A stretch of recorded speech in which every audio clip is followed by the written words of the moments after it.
நான் 30 பிளஸ்லயும் கல்யாணம் பண்ணாம இருக்க முக்கிய காரணம் இருக்கு என்ற தலைப்பில் உள்ள கதையை விரிவாக பார்க்கலாம் வாங்க. 30 வயதை கடந்தும் ஒரு நபர் திருமணம் செய்து கொள்ளாதிருந்தால் அவர்களை கேள்வி கேட்டு இந்த சமூகம் எந்தளவிற்கு துடைத்தெடுக்கும் என்பது 30 சிங்கிள்களுக்கு மட்டுமே தெரியும். பரவாயில்லை, இவர்களது கோவல்களுக்கு எல்லாம் தலை அசைத்து திருமணத்தை வேகப்படுத்த வேண்டாம். நமக்கான நபர் ஏற்கனவே பிறந்து நமக்காக காத்திருப்பார். காதலுக்கோ இல்வாழ்க்கைக்கோ வயதொரு தடையில்லை. இந்த கருத்துடன் உங்களை அடைய ஒருவன் வராமலா போய்விடுவான். நான் 30 ஆரம்ப கட்டத்தில் இருக்கிறேன். சொந்தக்காரன் என்ற பெயரில் எங்கள் வீட்டுக்கு வருவோர் எல்லாம் என் முகத்தை கண்டதும் கேட்கும் முதல் கேள்வி, எப்போ நீ கல்யாணம் பண்ணிக்க போற? அப்படி ஒரு ஐடியா இருக்கா இல்லையாஹூ? நான் ஒன்றும் திருமணத்திற்கு எதிரானவள் இல்லை. ஆனால் திருமணம் என்பது மற்றவரின் அவசரத்திற்கு செய்து கொள்ள வேண்டிய சம்பிரதாயமும் இல்லை என்பதை நன்கு உணர்ந்தவள் நான். 30 கடந்துவிட்டேன் என்பதற்காக எல்லாம் திருமணம் செய்து கொள்ள முடியுமா என்ன? ஒருவேளை எனக்கான அந்த ஸ்பெஷல் ஆணுக்காக காத்திருக்கிறேனா என நீங்கள் கேட்கலாம்.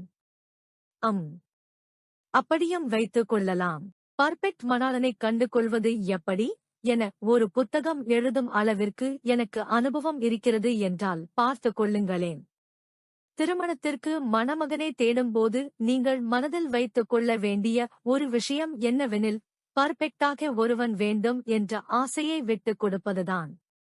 ஆம், இந்த உலகில் அப்படி ஒரு ஜீவனே இல்லை. இப்படியும் யோசித்து பாருங்களேன். நாம் தேடுவதைப் போலவே அவரும் பர்ஃபெக்ட் துணை தேடினால் நமது கதி என்னவாகும்? நான் முன்ன கூறியதேதான். இந்த பர்ஃபெக்ட் என்ற சொல்லுக்கு ஆண் பெண் என்ற பேதமில்லை. இப்படி ஒரு நபர் இன்றைய உலகில் இல்லவே இல்லை என்பதுதான் என்னுடைய கருத்து. பர்ஃபெக்ட் துணை எப்படி இருக்க வேண்டும்? இந்திய சோப்பு விளம்பரங்களில் வரும்படியாக மிக சுத்தமாக, முகத்தில் எந்த மாசு இல்லாமல், ஃபிட்டான உடற்கட்டுடன். அப்படியா? நாம் எப்படி தேடினாலும் நமக்கு ஏற்ற பர்ஃபெக்ட் ஜோடியை நம்மால் அடையவே முடியாது. காரணம், நாம் கோடிட்டு வைத்திருக்கும் அந்த பர்ஃபெக்ட் எல்லையானது நிரந்தரமானது அல்ல. நாம் அதை அவ்வப்போது முன்னும் பின்னும் இழுத்துக் கொண்டே இருப்போம். இதனால் தான் கூறினேன், பர்ஃபெக்ட் ஜோடி கிடைக்க வாய்ப்பே இல்லை என்று. வாழ்க்கை வாழ்வதற்கு கொஞ்சம் விட்டு கொடுத்து போக வேண்டும். நான் கொஞ்சம் அதிகமாகவே சுதந்திரத்தை எதிர்காணும் பெண். கடந்த ஒரு தசாப்தமாக நான் வேலை செய்து வருகிறேன். நாம் பல நகரங்களுக்கு வேலை விஷயமாகவும் பர்சனல் ட்ரிப்பாகவும் சென்று வந்துள்ளேன். தனியாக இருக்கவோ பயணிக்கவோ எனக்கு அச்சம் கிடையாது. தனியாக சாப்பிட செல்வேன், தனியாக படத்திற்கு செல்வேன். தனியாக பார்க் சென்று கொஞ்ச நேரம் இளைப்பாறிவிட்டு வருவது எனக்கு பிடித்த விஷயம். இதனாலோ என்னவோ எனக்கொரு துணை வேண்டும் என்ற ஆசை பெரிதாக இல்லையு. ஓகே, திரும்ப பாயிண்டுக்கு வருவோம். திருமணம் எதற்காக செய்து கொள்கிறோம்?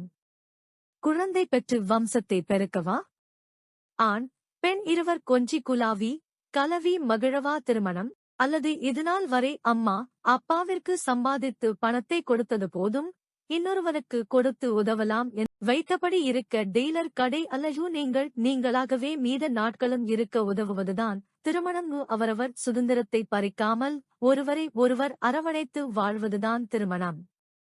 ஒருவர் மற்றொருவரை உயர உதவி உறுதுணையாய் இருப்பதுதான் திருமணம். நாம் அழும்போது கண்ணீரை துடைத்துவிடவும், சிரிக்கும் போது கட்டியணைத்து மகிழ்ச்சியை பகிர்ந்து கொள்வதும் தானே திருமணம். உடல் இணைப்பை தவிர்த்து மனரீதியாக ஒரு இணைப்பு உண்டாக்கும் பாலமாக இருக்க வேண்டும் திருமணம். மற்ற பெண்களுக்கு எப்படி என தெரியவில்லை. என்னை பொறுத்தவரை திருமணம் என்பது இணக்கமாக இருக்க வேண்டும். அது ஒரு பயணம். இருவரும் பிடித்து இணைய வேண்டும்.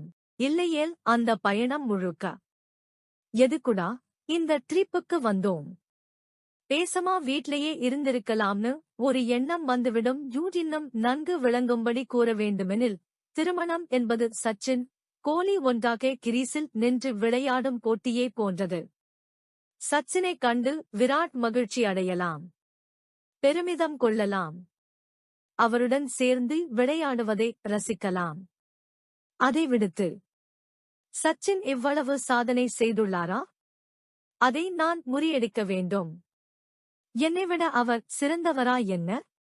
என்று அகம்பாவம் கொண்டால் வாழ்க்கையில் வெற்றி பெற முடியாது. நான் இன்றும் காத்திருக்கிறேன். பெண்களின் சுதந்திர கருத்தை ஏற்று அவரை ஒரு பெண்ணாக மட்டும் காணலாம். நல்ல துணையாக, மனுஷியாக கண்டு சுய கருத்தை ஏற்று திருமணம் செய்து கொள்ளும் ஆண்கள் வரும் காலத்தில் அதிகமாக இருப்பார்கள். பாராட்டுவதும் தட்டிக் கொடுப்பதும் தான் காதல் திருமணம். குறை கூறுவதும் எட்டி மிதிப்பதும் அல்லையு. எனவே திருமணத்தில் வேகம் காட்ட வேண்டாம். பொறுமையாக இருங்கள். உங்களுக்கான நபர் கண்டிப்பாக உங்களை வந்து அடைவார். நீங்கள் பிறக்கும் போதே திருமணம் எனும் டிக்கெட் வாங்கி வந்துவிட்டீர்கள். எனவே உங்களுக்கான பேருந்து வரும் வரை காத்திருங்கள். உங்கள் இருக்கையில் வேறு யாரும் அமர்ந்துவிட முடியாது. உங்களுக்கான துணையே வரும் முன்னர் நீங்கள் தேர்வு செய்யும் நபர்கள் கண்டிப்பாக ஜாதி, மதம், சம்பளம், உடல் வடிவம், கவர்ச்சி அனைத்தையும் எதிர்பார்ப்பான். வாழ்க்கை